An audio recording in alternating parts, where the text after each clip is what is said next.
Bom, vamos neste momento agora fazer o seguinte, vamos simular erro no próprio RAID e ver qual é o comportamento que o RAID vai ter se acontecer realmente esse erro. Portanto, vamos colocar aqui numa janela, vamos fazer o watch do cat barra proc barra md stat, portanto, a estatística, por um lado, e vamos também, já agora, se consigo arranjar este espaço é curto, vamos então criar aqui mais uma outra janela em que vamos ter, neste caso, watch, e vamos então utilizar o mdadm menos detail e vamos ver que será, aqui antes do watch vamos verificar se o comando mdadm menos detail barra dev barra md0, exatamente, ainda não conseguimos ver isto como deve de ser. Esta visualização vai ser mais complexa. Ok, mas de qualquer forma vamos então fazer aqui um watch. É isto. Watch aplica. E vamos então verificar o que é que vai acontecer. Portanto, ele neste momento, agora mudamos aqui de janela, ele neste momento está a monitorizar, nós não conseguimos ver devido à visualização, ele tem então RAID Devices e Total Devices, são 6, está tudo em cima neste momento e vamos então ensaiar o erro no próprio sistema. Então fazemos mdadm set manage set faulty, portanto com erro, do RAID dev md0. Vamos então, nós temos aqui vários discos, vamos então supor que será o SDB1 que se encontra aqui. Então dev barra sdb1. Portanto, ele colocou faulty, o próprio mdadm vai então refazer o próprio disco. E o que é que acontece? No disco que estava de spare, ele neste momento diz-nos que este está faulty, ele tinha 2 em spare e neste momento voltou a colocar então o outro disco ativo. Aqui não dá para ver, só se eu puxar mais isto para baixo. Já conseguimos ver. Portanto, ele neste momento identifica que tem 4 em funcionamento, de 5, mas que existe um que está com falha e temos ainda um spare device. Portanto, esta é a informação. Poderíamos agora também ensaiar e, em vez de ser o STB1, vamos colocar aqui um outro disco, por exemplo, pode ser o SDD1, e portanto aqui bastaria então SDD1. Vamos então verificar, ele coloca faulty, ele vai fazer novamente a reconversão, os discos voltam a estar em cima, mas temos neste momento os 2 faulty e os que estavam em spare deixam então de estar ativos. Vamos agora verificar, não é aqui esta janela, é esta. Então, neste momento, temos 2 e não temos mais nenhum spare device. Se insistirmos ainda, e uma vez que é o RAID 5 e ele permite, vamos agora fazer isto para um disco SDE1, por exemplo, vamos verificar que o RAID mantém-se em cima com o RAID 6, mas que aqui em baixo vamos ficar com um dos discos, portanto, STB61 é complicado. SDE1, e vamos então verificar que um dos discos está igualmente faulty. O que é que sucede? Nós podemos agora fazer o seguinte, podemos remover os discos que estão avariados, não é? E então fazemos mdadm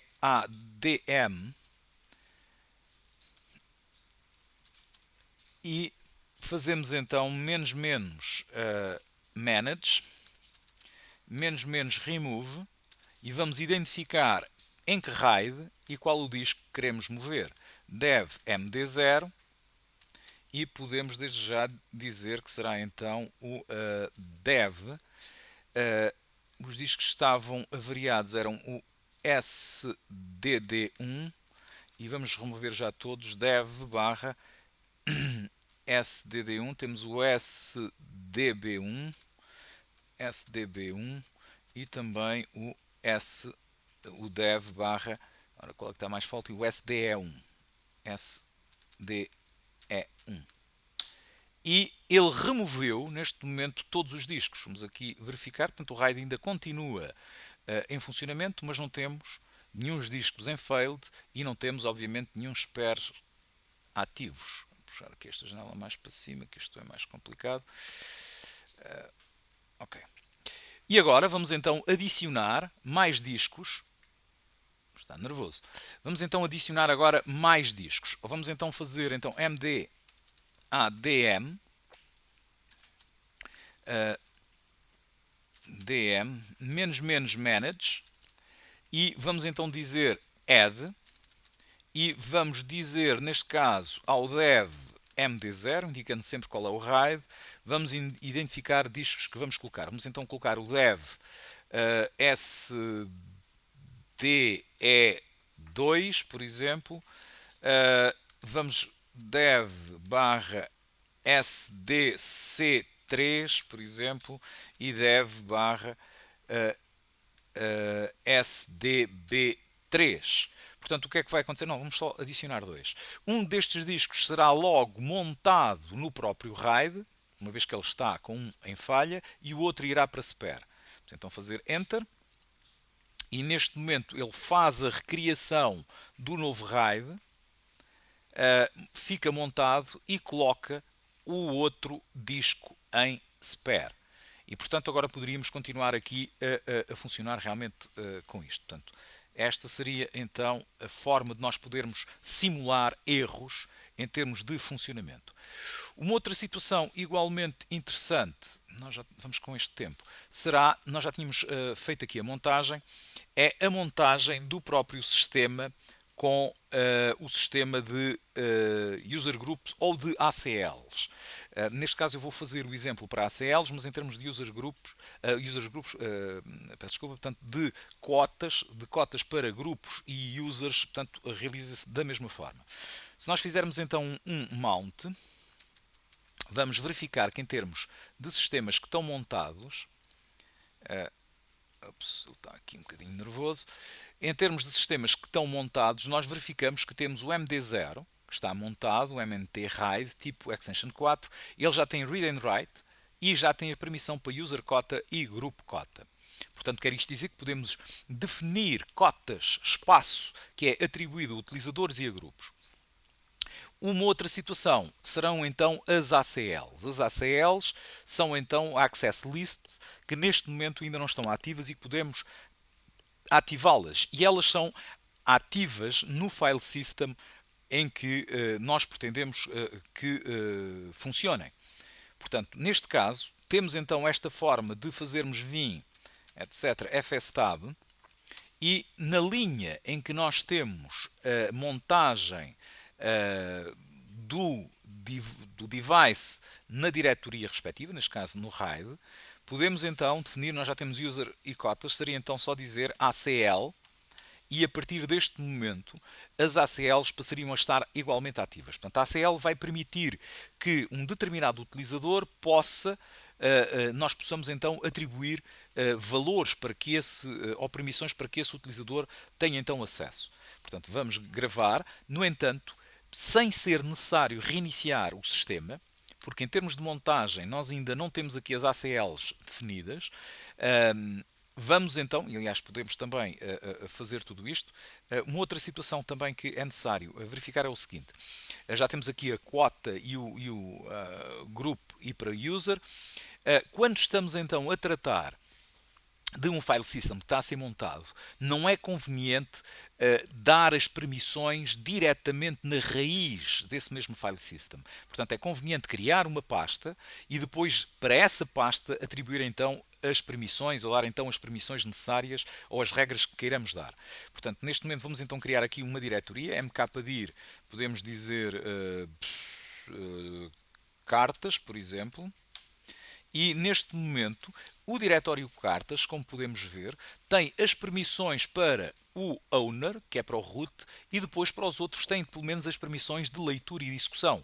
Quer isto dizer que qualquer um utilizador que entre aqui pode pelo menos entrar dentro e visualizar o que está lá dentro. Depois podem inclusive também ser barrado por isso. Mas isto tem a ver então com o mask, portanto a user mask e a directory mask que está definido para o próprio sistema.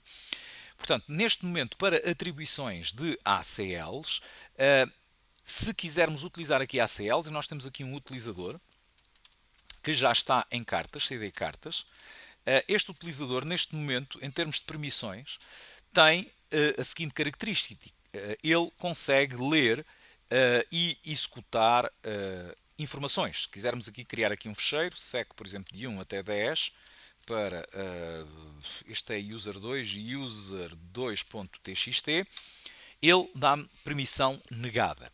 Se nós criarmos aqui um outro utilizador, podemos fazer rapidamente, portanto vamos aqui e vamos criar um novo utilizador, portanto add user3, vamos atribuir a password, senão não conseguimos aceder. E portanto, neste momento, se abrirmos aqui mais uma janela e se entrarmos su, su não é este, su user3, menos para que ele entre com os scripts para este utilizador, vamos colocar aqui a palavra pass, e neste momento temos aqui o user3, vamos para o mnt/raid, cd cartas, portanto, ele está igualmente em cartas, tanto o user2 como o user3, e nenhum destes users tem então permissão para criar o que quer que seja. Portanto, sec de 1 até 10, para sinal maior, e user3.txt. Portanto, ele não tem, aqui permission denied, ok.